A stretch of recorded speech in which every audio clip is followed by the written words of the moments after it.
Hello everyone and welcome to the video. In this one I'm going to show you how to do a bank reconciliation in QuickBooks Online. So here we are now on the dashboard, and to start off our bank reconciliation we're going to go to transactions on the left side menu here and bank transactions. Now this is where you'll see all your bank accounts here. In this file here, which is the sample company, we have two accounts. We have the main account and we have the credit card, and this number here is the number of items that need to be reconciled. So there's 8 items here to be reconciled. If we're going to go over to the main bank account here, that is now turned orange. So anyway, the first thing you want to do is work through categorizing and matching the various transactions. So here we will see what has come through from the bank feed, or potentially an import if you have done a manual import, and we have to then categorize or match the transaction. Here is money out, here is money in, and if this was correctly identified by the system as a sales or product income account, a categorization transaction, we could click add. But as a general starting point, you don't want to go through and just click add, because the system is not always correct. Sometimes you'll want to allocate the transaction to a specific account code in the chart of accounts. Sometimes you want to split it across 2 different account types. And sometimes you'll want to have a transfer to another account, or even match it off to a supplier bill or a customer invoice. So the first step here, this is money in, we're looking at this 8760. We'll click on here where it says categorize or match,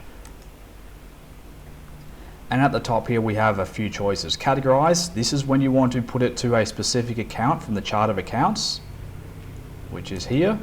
You'll see there's the income accounts at the top, sales, different types of sales, asset accounts, liability accounts, expense accounts, and so on. Match is if you want to match it up to an actual invoice.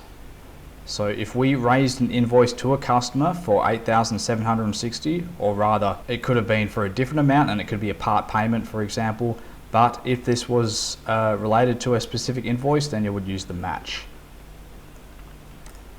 And if it was a transfer to a different bank account, we would use record as transfer. So I'll show you how to do all of that. So let's have a look at this $1,800 here. So what we're going to do is click on this box here under the categorize or match column, and we'll click on match here. I'll remove this filter, and here we can see some items that it could relate to. So this was just an ATM deposit, so it's not very clear what it relates to. If it was a bank transfer, it'd be more clear because you'd get the text from the bank statement saying where it was paid from, the customer name, and potentially the invoice number. Let's pretend that this $1,800 relates to this invoice here, Benjamin Young 1008, and he's paid $1,800.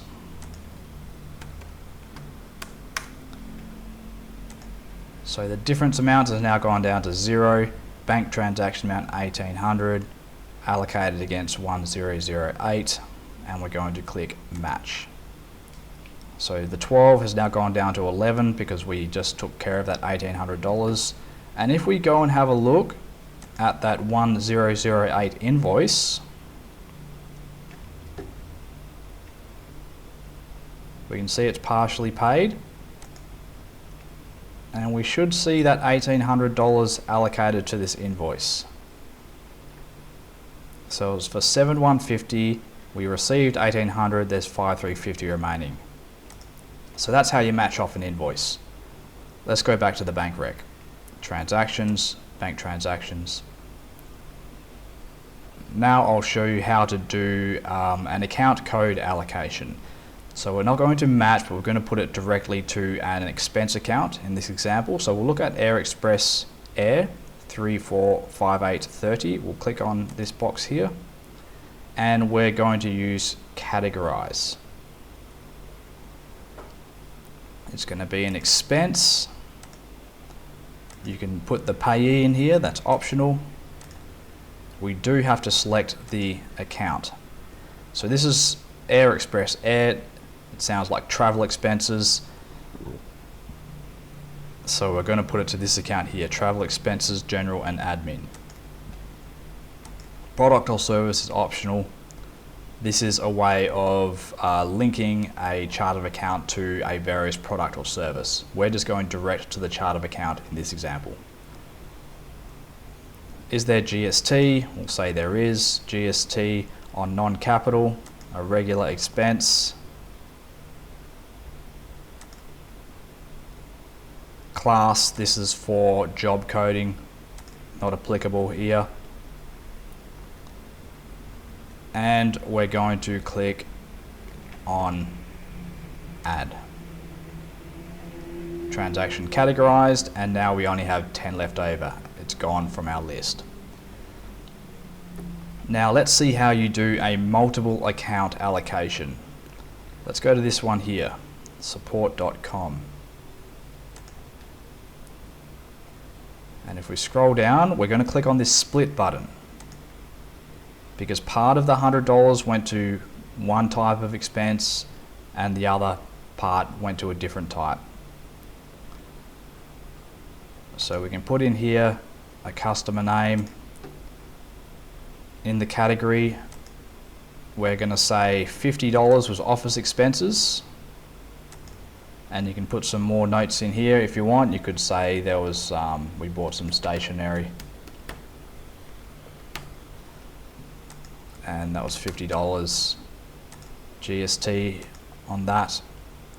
And the other $50 we'll just say is bank charges, a very expensive bank charge, but for the sake of the example,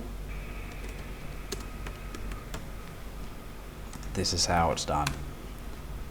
No GST on the bank charge, GST free non-capital. And we'll go split and add. And now we've got 9 left to go. What else have we got? We can do a transfer. Let's click on this 371. And we're going to go record as transfer. This is if you're going to transfer to a different bank account. If for example you had a secondary bank account where you put money aside, you can transfer to that. In this case, we're going to record it as a credit card payment. You need to select your credit card, the Visa credit card, which is much the same as a transfer really, except it's going to a credit card rather than a regular bank account. Pay off CC, credit card. We'll go add. We're down to 8 transactions now. So that is the general process. Of course, you're going to come across little things occasionally where it might be a bit more tricky, or you might have to do a bit of a variation on something, but for the bulk of your bookkeeping, this is what it will involve. Now the process is you go through, and let's say we're working on April 2025, you categorize or match or transfer all of your transactions for April. So you allocate all of this stuff until there's nothing left in April. You're not done yet. The next step, which is quite important and a lot of people leave out, or they just don't know about it, that you're supposed to do this to balance your books correctly, is to go to the Reconcile tab up the top here. And this is where you check that what you've got in zero actually matches your bank statement. This is the actual reconciliation, usually done on a monthly basis for most businesses. So we're going to click the account here that we're going to reconcile. We're going to put in the statement ending balance. We're doing the end of April here, so we'll say the balance was $20,050.21. You would put the statement ending date. This is off the bank statement, and we're going to do April here. 30th of April, closing balance for April. Start reconciling. As you can see, there's a lot of older items here that haven't been ticked off, and if you scroll down, these are the items that we entered just now, and they've been automatically ticked off. So the basic process here is very similar to how you would have done it in other systems, or like the old school traditional way of doing a bank reconciliation is probably more accurate, where you have your bank statement in front of you, or on a PDF up on the screen, and you go through one by one and you tick off. You find this $35,000 on your, well, let's go down to April. If everything has been done correctly, you wouldn't have all this old stuff up here. You'd just be looking at April. So keeping that in mind, you'd go through, and if it didn't automatically match up, which it doesn't here because we can see there's a difference of 22,000, if everything has been done correctly at the reconciliate or at the allocating stage where we were previously, then in theory this should be 0 when you come in, but it's not, so we need to work out why. If you can't work out why at a glance, you might just have to unselect everything and start again. And this is where you do the old school bank reconciliation. So you pull out your bank statement. You can see here 12/23/48 went out. So you go to your bank statement and look for 12/23/48 going out on the 9th of April. Then when you see it, you tick it off on the bank statement and you tick it off here. That item is reconciled. You go through and you do it with everything. Tick, tick, matching it off on your bank statement as you go till you get to the end of April. You might come across something that's in here and isn't on the bank statement. That means it's been recorded incorrectly in QuickBooks. So in that case, you would not select it, and you would have to go back later and probably remove this transaction because something is not quite right there, or fix up what has been done. So this is the stage where you pick up errors as well in the way things have been reconciled. So it really does pay to do it on a monthly basis, because it can be difficult to go back and try and to troubleshoot why something doesn't match when it's from a long time ago and your memory isn't clear on that.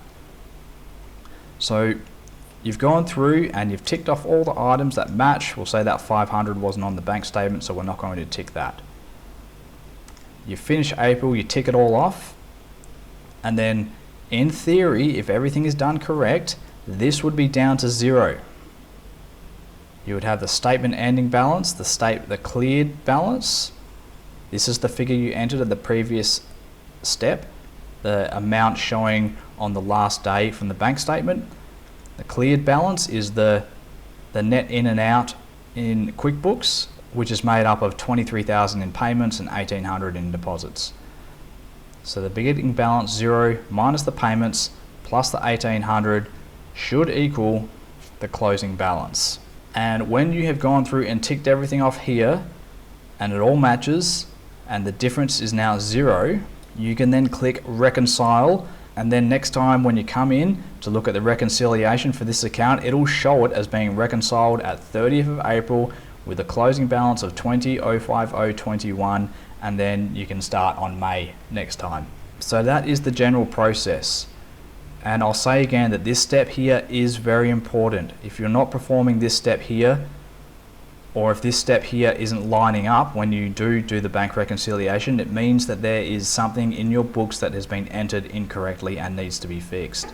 Now, if you want to book in a training session, you can head over to qtraining.net.au. We work with QuickBooks, of course, Xero, MyOb, Excel, all the accounting software packages. You can book in a one-on-one training session there. It'll be a Zoom session where we'll take you through and go through any items that you're having difficulties with and show you how to do whatever it is you're trying to do. Okay, thank you for watching. We'll catch you later.